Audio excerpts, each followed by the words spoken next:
नमस्कार दोस्तों, मैं हूं आशीष धनगर और आप देख रहे हैं आपका अपना चैनल द अहिल्या दस्तक। साथियों, एक बार फिर आपका द अहिल्या दस्तक परिवार में बहुत-बहुत स्वागत है। साथियों, इस समय जो बहुत ज़ोरों से उत्तर प्रदेश के अंदर चर्चा चल रही है, वो है स्वामी प्रसाद मौर्य, जो कि अपने आप में ब्रांड है। उत्तर प्रदेश के अंदर बहुजन राजनीति के पुरोधा कहे जाने वाले स्वामी प्रसाद मौर्य आज लगभग हर पार्टी से होकर के गुजर चुके हैं। चाहे वो समाजवादी पार्टी हो या बहुजन समाज पार्टी हो या भारतीय जनता पार्टी, ऐसी बड़ी-बड़ी दिग्गज पार्टियों के अंदर और बड़े-बड़े पदों पे आसीन रहने के बाद में स्वामी प्रसाद मौर्य उत्तर प्रदेश की राजनीति में जानी-मानी हस्ती बन चुके हैं। और हाल ही में एक खबर सूत्रों के हवाले से पता चली कि स्वामी प्रसाद मौर्य एक बार फिर से बहन कुमारी मायावती जी के साथ में आ सकते हैं। और ये खबर बहुत जोरों से चल रही है। जोरों से मैं इसलिए कह रहा हूँ क्योंकि आज हम देख रहे हैं कि हर सोशल मीडिया चैनल्स पे लगातार ये खबरें कहीं न कहीं अपना एक अलग माहौल बना रही हैं। माहौल का सबसे बड़ा कारण एक ये भी है कि कहीं न कहीं उत्तर प्रदेश की राजनीति अपने आप में बहुत अहम मानी जाती है, क्योंकि दिल्ली का रास्ता लखनऊ से होकर के गुजरता है।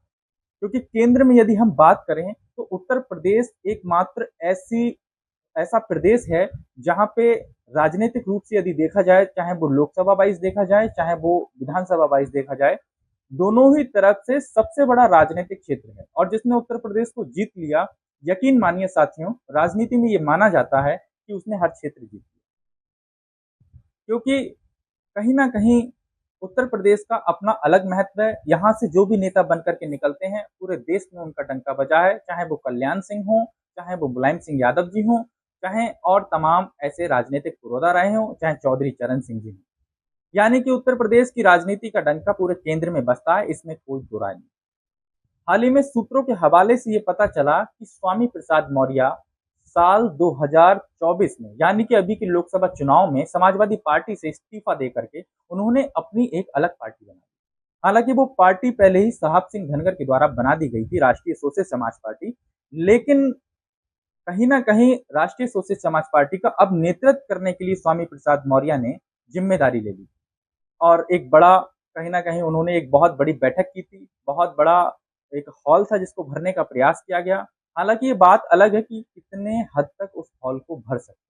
स्वामी प्रसाद मौर्य ने जिस पार्टी का दामन थामा, वो पार्टी पहले से लगातार चल रही थी। और क्योंकि साथियों, मैं इसलिए और जोर दे रहा हूँ कि राष्ट्रीय सोशलिस्ट समाज पार्टी के राष्ट्रीय अध्यक्ष साहब सिंह धनगर का मैं बहुत पहले ही इंटरव्यू कर चुका हूँ, जो कि द अहिल्या दस्तक चैनल पे उपलब्ध है, आप लोग चाहें तो देख सकते हैं। स्वामी प्रसाद मौर्य ने जिस तरह से साहब सिंह धनगर का हाथ थामा, कहीं ना कहीं तभी अंदाजा लगाया जा रहा था कि अब बहुजन राजनीति में कहीं ना कहीं एक तूफान सा आने वाला है। क्योंकि उत्तर प्रदेश के अंदर समाजवादी पार्टी के बाद में स्वामी प्रसाद मौर्य एकमात्र ऐसा ब्रांड बन के उभरे थे बहुजनों के अंदर, पिछड़ों के अंदर, और दबे कुचले शोषित और वंचित समाज का नेतृत्व करने के लिए जो एक कहीं ना कहीं पार्टी तैयार की जा रही थी। हम लोग आस और उम्मीद लगा के बैठे थे। हम लोगों का मतलब, ये जनता आस और उम्मीद लगा के बैठी थी कि राष्ट्रीय सोशलिस्ट समाज पार्टी पिछड़ों के हक में, दलितों के हक में, दबे कुचले शोषित और वंचित समाज के हक में कुछ नया करेगी। लेकिन ऐसा हो ना सका। पूरे उत्तर प्रदेश के अंदर बहन कुमारी मायावती जी की भी आज ये स्थिति बन चुकी है कि पूरे उत्तर प्रदेश के अंदर उनके पास एक भी लोकसभा में सांसद नहीं। यानी कि उनके पास पूरे उत्तर प्रदेश के अंदर एक एमपी नहीं है।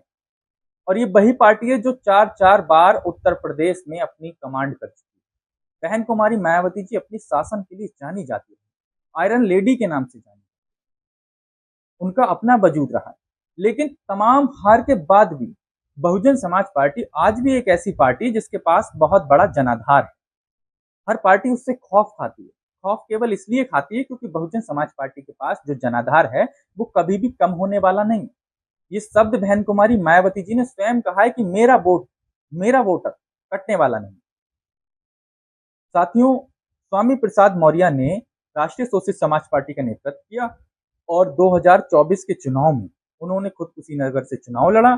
लेकिन हालत इतनी गंभीर हो गई कि इन्हें मुंह छुपाना तक मुश्किल हो गया। महज 27,000 वोट लगभग इनको मिले और पूरे उत्तर प्रदेश के बहुजन राजनीति में भूचाल लाने वाला नेता स्वामी प्रसाद मौर्य, एक इतना बड़ा नेता जिसकी बेटी बदायूं से सांसद रही। हालांकि 2024 में उनका टिकट काट करके दुर्विजय सिंह साक्य को साख के वोटर के आधार पर टिकट दे दिया गया। जीत दर्ज ना कर सकी, ये एक अलग बात है। लेकिन संघमित्रा मौर्य जिनका टिकट भारतीय जनता पार्टी के द्वारा काट दिया गया। लेकिन अब यह आलम बन रहा है कि स्वामी प्रसाद मौर्य यदि बहुजन समाज पार्टी के साथ आते हैं तो अंबेडकर नगर की एक सीट पड़ती है कुठरी, वहां से उपचुनाव लड़ने की प्लानिंग चल रही है। दरअसल उत्तर प्रदेश के अंदर लगभग 10 सीटों पे उपचुनाव होने वाले हैं और इन उपचुनाव के लिए बहन कुमारी मायावती जी ने घोषणा कर दी है।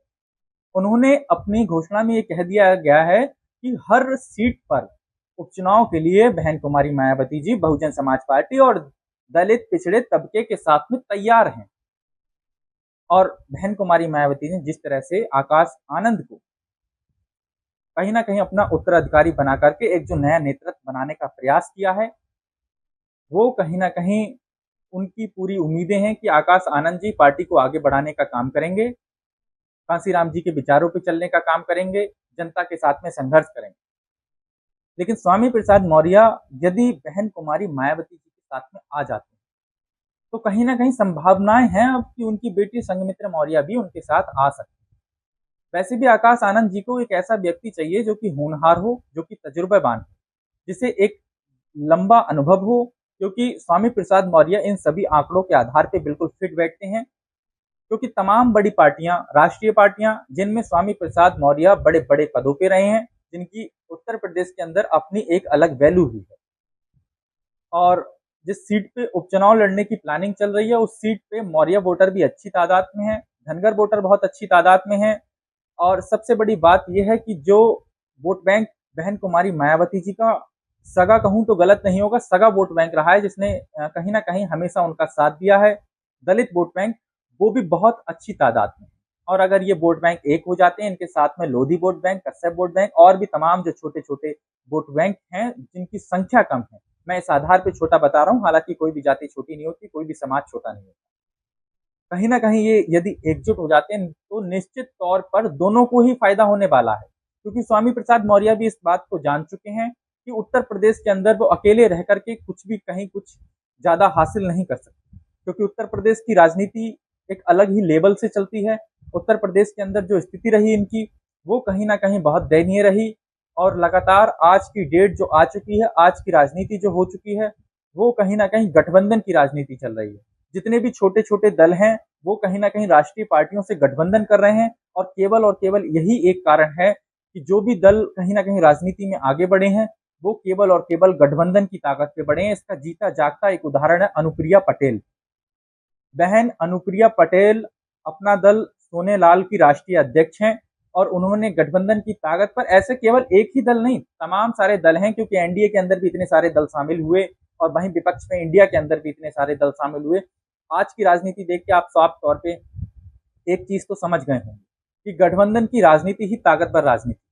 तो साथियों, आप लोग क्या सोचते हैं कि स्वामी प्रसाद मौर्य यदि किसी भी तरह से बहन कुमारी मायावती जी के साथ में आते हैं तो इससे किसको फायदा होगा? स्वामी प्रसाद मौर्य को फायदा होगा या बहुजन समाज पार्टी को फायदा होगा? कमेंट सेक्शन में साथियों अपनी राय जरूर लिखिएगा, और हम फिर मिलेंगे एक नए वीडियो, एक नए टॉपिक के साथ में। तब तक के लिए जय हिंद, जय भारत।